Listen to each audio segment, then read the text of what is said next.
My best friend stole the man I was falling for by feeding him a single, vicious lie about me. She thought she'd won, but she had no idea her victory celebration was scheduled for a family dinner where I was the secret guest of honor, and her new man was about to be introduced to my boyfriend, his older brother. This is where the story truly begins, and you won't want to miss what happens. Make sure you're subscribed to see it through to the end. We're always curious.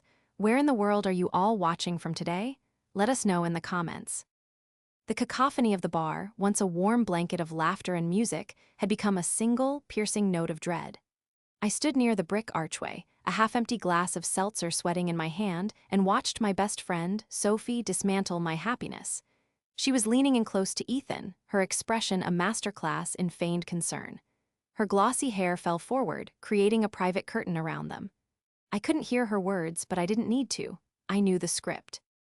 I had seen her deploy this exact performance before, always on my behalf, always supposedly as my fiercest defender. Tonight, however, the performance was for her own benefit, and I was not the beneficiary. I was the target. Ethan's face, usually so open and animated, was clouded with confusion and a hint of pity. His gaze kept flickering over to me, then back to Sophie's earnest, painted lips. He was a musician, a man who felt the world in chords and rhythms, and Sophie was playing him like a Stradivarius. She was weaving a story of my brokenness, my supposed inability to move on from a past love, a narrative she had perfected over the years. Only this time, she was inserting a new final chapter. One where she, the loyal friend, was the one he should turn to instead. My heart didn't just ache, it felt like it was being methodically taken apart, piece by piece. This was Ethan, the man whose easy laugh had felt like coming home, the man who saw the world with a poet's curiosity that mirrored my own. For weeks, we had been orbiting each other in a sweet, tentative dance of discovery. Tonight was supposed to be the night that dance became something real. Instead, it was becoming a funeral. Then I saw it, the final, damning gesture. Sophie placed a delicate hand on his arm, a touch that lingered just a moment too long. Ethan didn't pull away. He just nodded slowly, his shoulders slumping in resignation. A few minutes later, after a wide berth around where I was standing, they were walking out the door together, disappearing into the city night. The sight was so surreal, so utterly cinematic in its cruelty, that for a moment I felt like a spectator watching a scene from a movie, not the lead character in my own tragedy. My phone buzzed in my hand. It was Sophie. The text message glowed on the screen, a beacon of her treachery. "OMG, Caroline, I am so sorry. Ethan and I just got to talking and he was so down. I think I'm just going to grab a coffee with him and cheer him up. You know how he gets. It's totally platonic, obviously. Don't be mad. Zoxo." Every word was a lie, polished and perfected by her years in public relations. The casual acronyms, the breezy dismissal, the hollow Zoxo, it was an artist's work. A wave of nausea washed over me, followed by an unnatural, chilling calm. The shock had burned away the hurt, leaving something hard and clear in its place. My fingers, steady now, typed out a reply. I read it once, then twice, admiring its simplicity. "Hope you two have fun." I hit send. There was no anger in the message, no desperation. Just a blank permission slip for her to continue on her path of destruction. She would read it and assume I was either naive or already defeated. She would feel a pang of guilt, perhaps, but it would be quickly smothered by the thrill of her victory. She had no idea that my message wasn't a white flag of surrender. It was the quiet click of a key turning in a lock. The trap was now set. The friendship I had cherished for 15 years had been assassinated by a single, perfectly aimed lie. The walk home was a blur. The familiar city streets felt alien, the cheerful lights of restaurants and storefronts mocking the cold, hollow space that had opened up inside my chest. When I finally got back to my apartment, the silence was deafening. I dropped my keys on the console table, the clatter echoing in the stillness. For a long time, I just stood there in the entryway, replaying the scene at the bar over and over in my mind. Sophie's tilted head, Ethan's troubled expression, their shared exit into the night. It was the premeditation that hurt the most. This wasn't a spontaneous mistake fueled by one too many drinks. This was a calculated move, a strategy she had likely been plotting for weeks, waiting for the perfect moment to execute.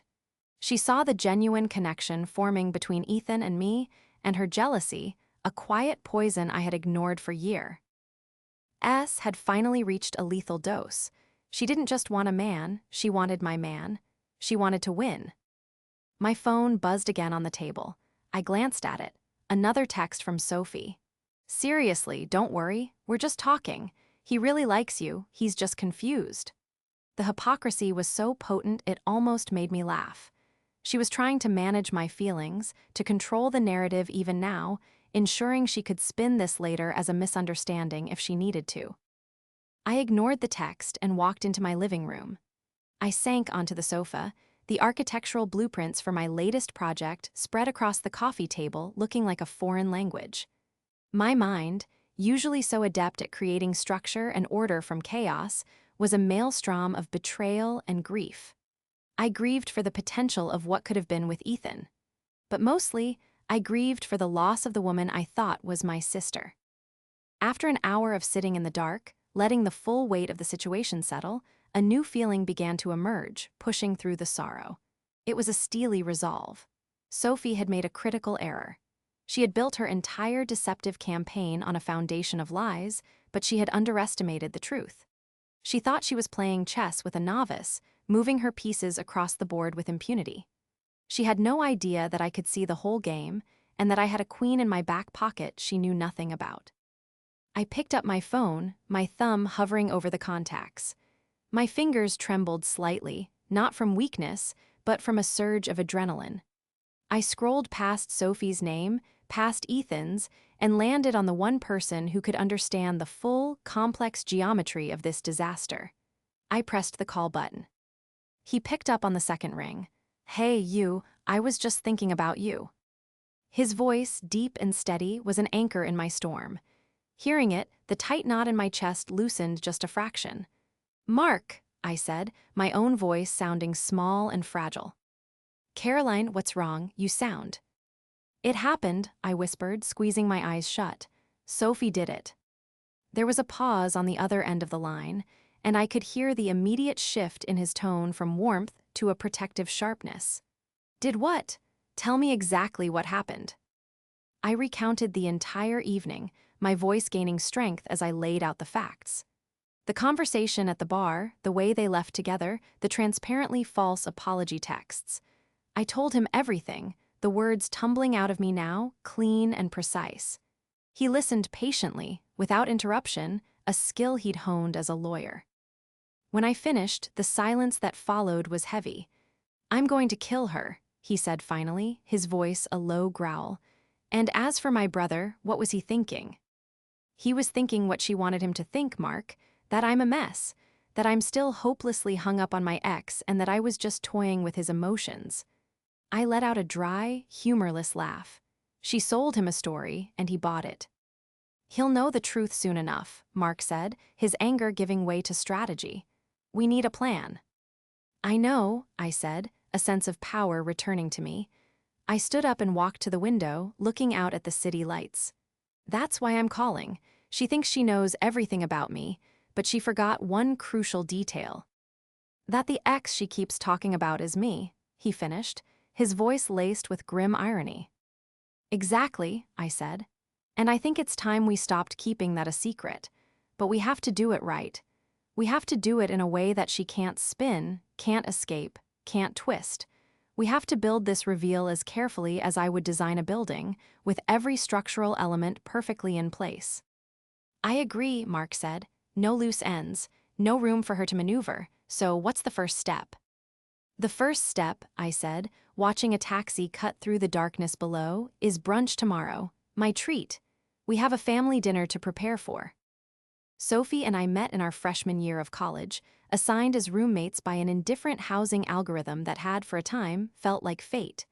I was quiet and studious, lost in my textbooks on structural engineering and art history. She was effervescent, a whirlwind of social energy who knew everyone on campus within a week. She pulled me out of my shell, and I grounded her. We were a perfect, symbiotic pair. For 15 years, she was the first person I called with good news and the shoulder I cried on after bad news. I held her hand through a nasty breakup, and she coached me through my first major architectural presentation. I thought I knew her completely. Looking back now, with the painful clarity of hindsight, the warning signs were there, small red flags I had willfully ignored. There was always a subtle, competitive edge to her support. When I landed my dream internship, her congratulations were just a little too loud, a little too public, as if to claim a piece of the victory for hers. Elf, when a man I was casually seeing paid more attention to me at a party, she would later describe him as arrogant and not that smart, subtly devaluing my judgment. She framed it as protection, as sisterly concern, but it was always about maintaining a certain equilibrium. She had to be, in some small way, ahead. My relationship with Mark began in the most unexpected way. I was at a fundraiser for a new city arts initiative, feeling out of place among the suits and donors. He was standing by a pillar, looking just as bored as I felt. He was handsome in a classic, understated way, with intelligent eyes that seemed to miss nothing. We started talking, first about the terrible canapés, then about the city's zoning laws. A topic I discovered he, as a corporate lawyer who did pro bono work for community housing projects, knew a surprising amount about.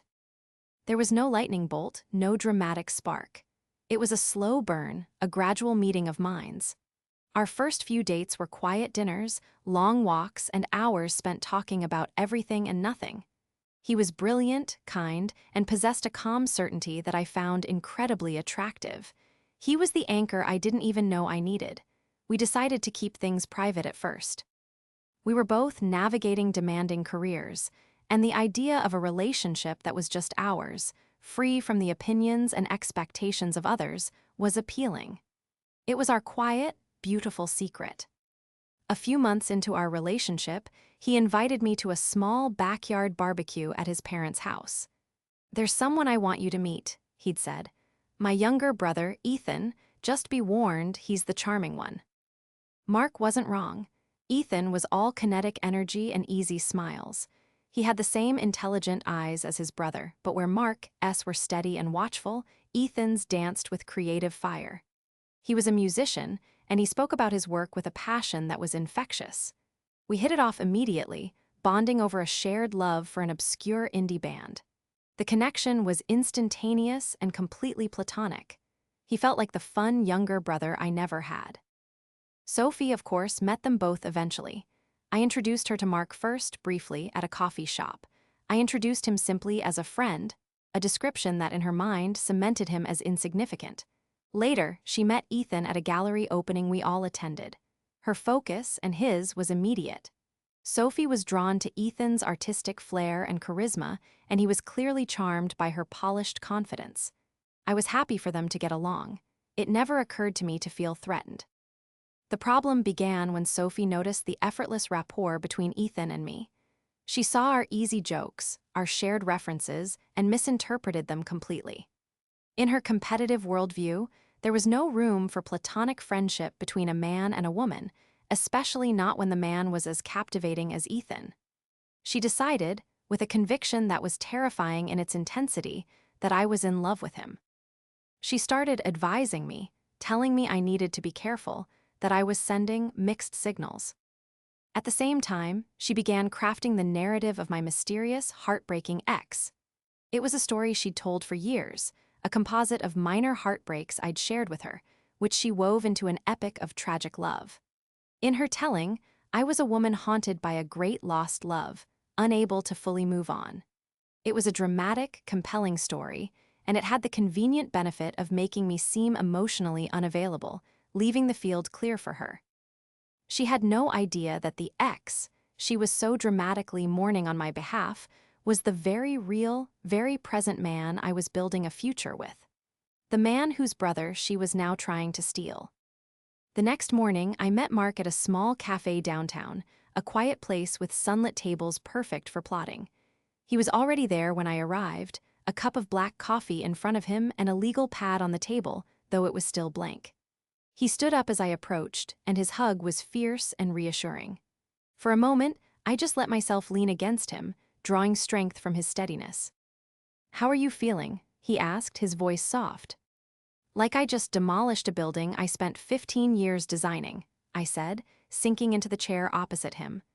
"But also ready to review the plans for the new one." He smiled, a small, grim smile. "Good, because as your pro bono counsel in this matter, I have some thoughts." Our brunch wasn't about lamenting Sophie's betrayal. It was a strategy session.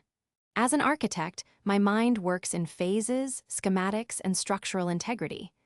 As a lawyer, Mark's mind operates on evidence, precedent, and cross-examination. Together, we were a formidable team. We ordered food we barely touched and spent 2 hours architecting the perfect reveal. "The family dinner is the perfect venue," Mark confirmed, tapping his pen on the notepad. "It's neutral tur. Rittery, my parents will be there as witnesses, and it's a controlled environment. A public confrontation would be messy. This will be surgical." "The goal isn't to humiliate Ethan," I added, making it our primary rule. "He's a victim in this too. The goal is to expose Sophie's lie so completely that she can't deny it, spin it, or escape it." "Exactly," Mark agreed. "The lie is that you're hung up on your ex. The truth is that your ex is me." The moment those two facts collide, her entire story combusts. We just have to create the perfect conditions for that chemical reaction. The plan was simple, elegant, and ruthless. We would do nothing. We would let Sophie and Ethan continue on their path, fueled by her lies and his naivete. Mark would call his mother and tell her he was bringing his girlfriend, Caroline, to their weekly Sunday dinner. He would frame it as a big step, the official introduction. Meanwhile, we predicted that Ethan, emboldened by his new connection with Sophie, would likely decide to bring her to the same dinner. He'd want to show her off to get the family's approval. He would walk in, holding the hand of the woman who had saved him from his brother's broken-hearted ex, only to find that ex sitting at the dinner table, holding his brother's hand. The week leading up to the dinner was one of the longest of my life. It was an exercise in extreme self-control. Sophie, true to form, began a campaign of concerned, cloying text messages. "Hey, just checking in. You've been so quiet. Is everything okay? I'm really worried about you. Please call me." I ignored them all. My silence, I knew, would unnerve her more than any angry outburst. An angry response would be a sign that I was hurt but still engaged. Silence was a void. It gave her nothing to work with, nothing to manipulate. On Wednesday, the inevitable happened. I was scrolling through my social media feed when a photo popped up, posted by Ethan. It was a selfie of him and Sophie, sitting at an outdoor cafe, smiling brightly. Sophie's head was tilted onto his shoulder, her expression radiating a triumphant glow. The caption read, "Unexpected connections are the best ones." Seeing it felt like a fresh stab wound. My first instinct was to throw my phone across the room. My second was to call Mark, my voice tight with fury. "Stay calm," he coached me, his voice a steady presence over the phone. "This is good for us. This is evidence. He's documenting his own delusion. He's building our case for us. Let them have their fun. The higher they fly this week, the harder they'll fall on Sunday." He was right. I took a deep breath, saved a screenshot of the post, and closed the app. Every happy photo, every cheerful post was just another brick in the wall they were about to run into at full speed.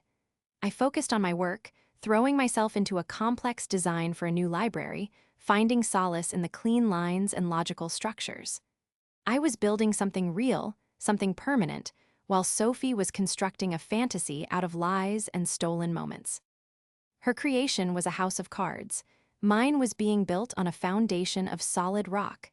Sunday was coming. Thursday evening, the confrontation I had been expecting finally came. I was working late at the office, the only one left on my floor when my phone rang. It was Sophie. I let it go to voicemail. 2 minutes later, a text. "I know you're there. Your office light is on. I'm downstairs. We need to talk." My heart hammered against my ribs. Part of me wanted to run, to hide in the bathroom until she gave up and left. But the other part, the part that had been collaborating with Mark all week, knew this was a necessary step. This was her attempt to regain control of the situation. I had to face it. I took the elevator down to the lobby. She was standing by the glass doors, her arms crossed, her perfectly styled hair looking slightly windswept. Her expression was a carefully constructed mask of concern, but I could see the flicker of anxiety in her eyes. My silence had worked. It had spooked her. "Caroline," she said, her voice dripping with relief, as if she'd found a lost child. "Thank God, I've been so worried. Why haven't you been answering my calls?" "I've been busy, Sophie," I said, my tone neutral. I kept my hands in my pockets to hide their slight tremor. "Too busy for your best friend?" She tried for a wounded tone, but it came out as accusatory. "Look, I know you're probably upset about the other night. I feel terrible about how it looked." "How did it look, Sophie?" I asked, my voice quiet. She was momentarily thrown by the direct question. "Well, I know it looked like I just left with him, but it wasn't like that. He was really hurting. He was talking about how much he likes you, but how he feels like you're holding back. He felt like he couldn't compete with your past." There it was, the lie delivered so smoothly, so convincingly. For a split second, I almost did me. Read her audacity. "My past is my past," I said, keeping my gaze level. "I know, that's what I told him," she said, seizing the opportunity. "I told him you're the most amazing woman I know, but that you're still healing, that you need time. I was defending you, Caroline." "And then you left with him," I stated, not as a question, but as a fact. "He needed a friend, and you were. Well, you were across the room. I was just trying to help." Her eyes pleaded with me to believe her, to absorb her version of events and absolve her of any wrongdoing. This was the moment. The blueprint Mark and I had designed called for a small, strategic reveal here. Not the whole truth, but a crack in her narrative. A piece of information that wouldn't make sense in the world she had created. I offered a small, sad smile. "You don't have to worry about that, Soph. You really don't." "Worry about what?" "About me being hung up on my ex," I said, my voice soft. I looked her directly in the eye. "You'd be surprised. We're on better terms now than we have been in a very long time. In fact, things are getting pretty serious." I watched her face as she processed this. It was like watching a computer trying to run a program with a corrupted file. It didn't compute. Her entire strategy, her entire justification for her actions, was built on the premise of my unresolved heartbreak. Me, happy and moving on, didn't fit.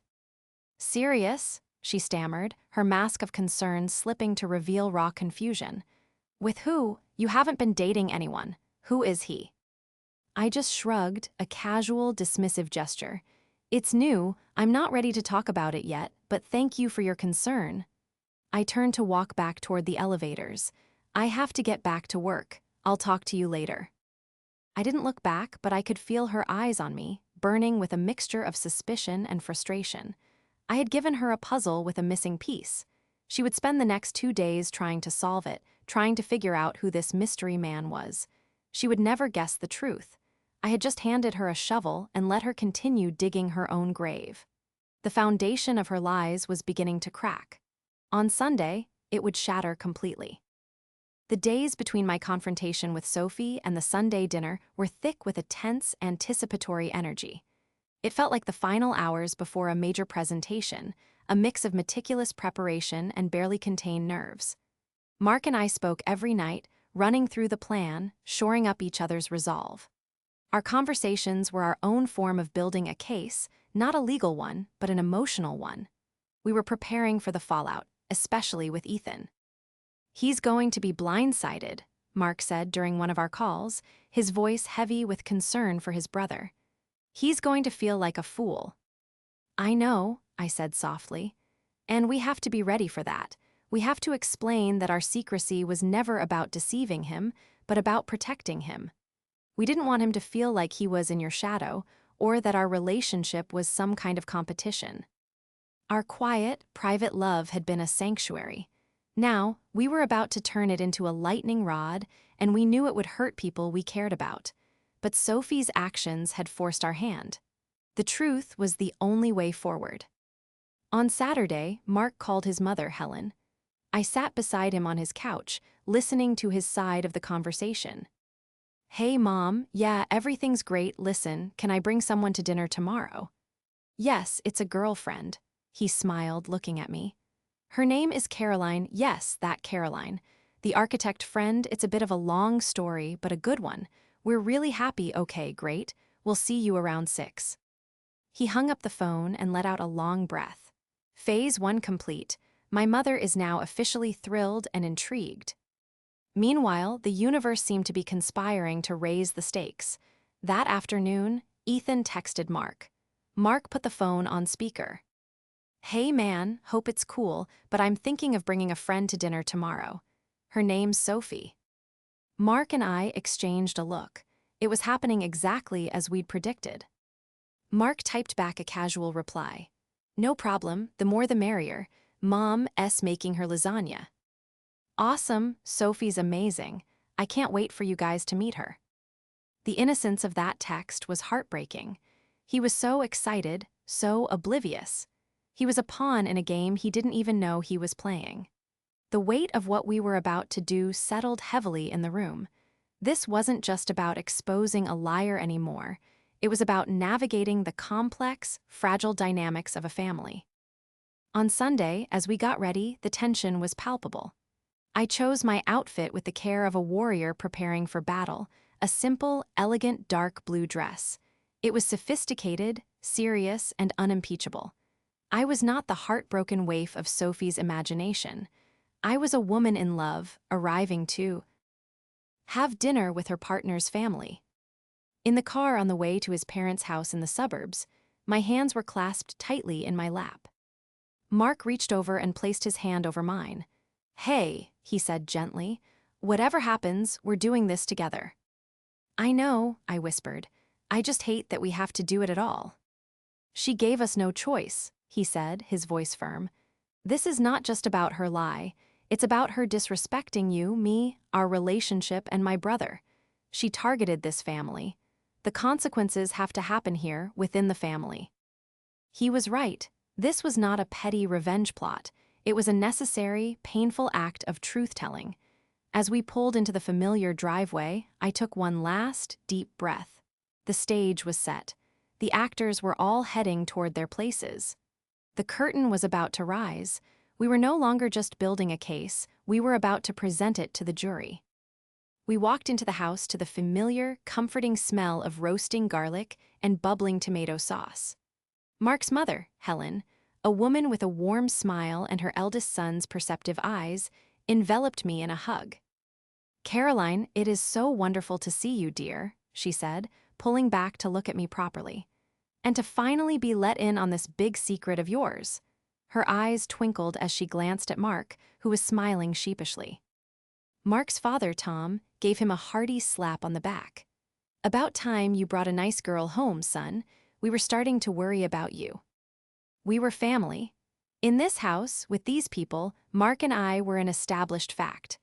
We settled in the living room, making small talk, me on the plush sofa with Mark's arm resting comfortably on the cushion behind me.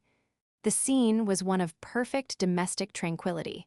It was the calm before the storm. At 6:10, the doorbell rang. "Oh, that must be Ethan," Helen said, bustling toward the door. "He said he was bringing a friend." Mark and I exchanged a final, knowing look. My heart began to pound a steady, heavy rhythm against my ribs. This was it. Helen swung the door open. "Ethan, honey, you're just in time. Come in, come in." Ethan stepped into the entryway, a wide, happy grin on his face. Behind him, holding his hand, was Sophie.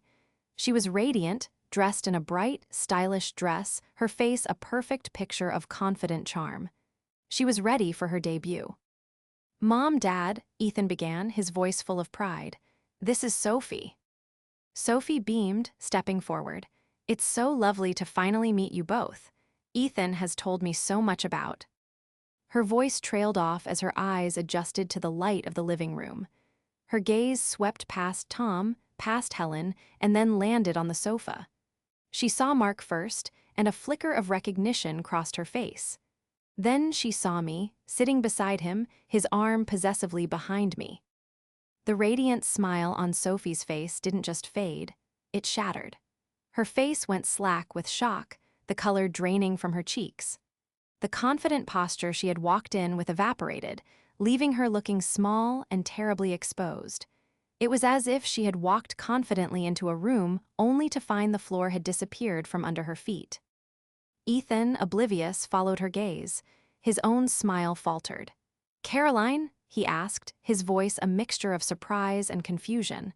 "What are you doing here?" The room fell silent. Helen and Tom looked back and forth between their two sons and the two young women, a dawning understanding on their faces. Before I could speak, Mark stood up, pulling me gently to my feet beside him. He kept his hand warmly on the small of my back, a silent gesture of solidarity. He addressed his brother first. "Ethan," he said, his voice calm and even, "Caroline is here with me." He then turned his gaze to Sophie, his eyes cold and hard as steel. "Sophie, it's a pleasure to finally meet you properly. Caroline has mentioned you. In fact, she told me all about your interesting theories regarding her ex-boyfriend." The words hung in the air, each one a perfectly placed stone in the foundation of her ruin. Sophie's mouth opened and closed, but no sound came out. Her mind was clearly racing, trying to find an escape route, a way to spin this impossible situation. Ethan looked completely lost. "Her ex, what are you talking about?" He looked from his brother to me, then to Sophie, whose face was now a mask of pure panic. "Soph, what is he saying?" Sophie finally found her voice, but it was thin and reedy. I don't know. Mark, I think there's been a misunderstanding." "Oh, I don't think so," Mark said, his voice dangerously quiet. "I think you've been perfectly clear. You told my brother that Caroline was emotionally unavailable, that she was too hung up on a past love to ever be with him. You presented yourself as the solution to a problem you invented. Is that about right?" Sophie stammered, looking at Ethan with desperate, pleading eyes. "Ethan, he's twisting things. I was just trying to protect you." But the pieces were finally clicking into place for Ethan. His eyes widened as the full scope of the deception became horrifyingly clear. He looked at me, then at his older brother, our linked stance finally registering. "Wait," Ethan whispered, his voice cracking. "Her ex, is that you?" Mark didn't answer. He just looked at him, his expression a mixture of apology and confirmation. Ethan pulled his hand from Sophie's as if he'd been burned. He stared at her, not with anger, but with a look of profound, devastating disillusionment. "You lied to me," he said, his voice barely audible. "All of it. It was all a lie." Sophie stood frozen in the entryway, the brilliant architect of her own spectacular downfall, exposed and utterly alone in the wreckage. The family dinner had just begun, and her victory party was already over. The silence that followed Ethan's whispered accusation was the loudest thing I had ever heard. It was thick with betrayal, humiliation, and the slow, painful dawn of understanding. Sophie stood motionless for a moment longer, her face a crumpled ruin. Then, without another word, she turned on her heel, wrenched the front door open, and fled into the night, leaving the wreckage of her lies behind her. The door clicked shut, and the four of us were left in the strained quiet. Ethan sank onto the arm of a chair, his head in his hands. He didn't look angry anymore, he just looked tired and incredibly young. Helen was the first to move. She went to Ethan and put a comforting hand on his back. "Let's get some dinner on the table," she said softly, her practical nature a balm in the emotionally charged room. The meal that followed was subdued. Ethan barely spoke, pushing lasagna around his plate. Mark and I did our best to explain, laying out the story of our relationship, our reasons for keeping it quiet. "We never wanted to deceive you, Ethan," I said, my voice full of an ache for the pain we had inadvertently caused him. "We were just trying to find the right time. We didn't want you to ever feel like you were living in Mark's shadow, or that this was some kind of contest." Ethan finally looked up, his eyes red-rimmed. So you were together that whole time, the gallery opening, the nights we all hung out? Yes, Mark said gently, we were. And she knew, Ethan said, more to himself than to us. She knew I liked Caroline, she saw it and she used it. He shook his head, a bitter laugh escaping his lips. She told me I was saving her from you, Mark, from the ghost of you. The irony was brutal. After dinner, Mark and Ethan went for a walk, a long overdue conversation between brothers. When they returned, the tension between them had eased, replaced by a fragile but genuine understanding. Ethan was still hurt, but his anger was now correctly aimed at Sophie, not at us. He gave me a brief, apologetic hug before he left. I'm sorry, Caroline, for not seeing it. I'm sorry too, Ethan, I said, for all of it. In the weeks that followed, our lives began to settle into a new normal. Sophie sent one final, vitriolic text message filled with accusations and rage. I read the first few words, then deleted it and blocked her number. A 15-year friendship had been reduced to a few angry sentences, then to nothing at all. There was a pang of sadness for the girl she used to be, or the friend I thought she was, but there was no regret. Some structures are too damaged to be saved. They must be demolished to make way for something new. Our relationship, however, blossomed in the open. Being able to hold Mark's hand in public, to introduce him as my partner without a second thought, was a freedom I hadn't realized I was missing. Our quiet, secret love was just as strong, but now it felt more real, more integrated into the fabric of our lives. One crisp autumn afternoon, a few months later, I took Mark to the construction site of the new downtown library I was designing. We stood on the concrete slab, surrounded by the steel skeleton of the rising structure. The air smelled of sawdust and possibility. It's going to be beautiful, he said, looking up at the framework reaching for the sky. I know, I said, leaning my head on his shoulder. It has a strong foundation. He wrapped his arm around me, holding me tight. We stood there for a long time, watching the setting sun cast long shadows across the ground, two people who had weathered a storm and come out the other side. The lies had been exposed, the betrayals had been faced, and what was left was the truth. Solid, dependable, and ready to be built upon.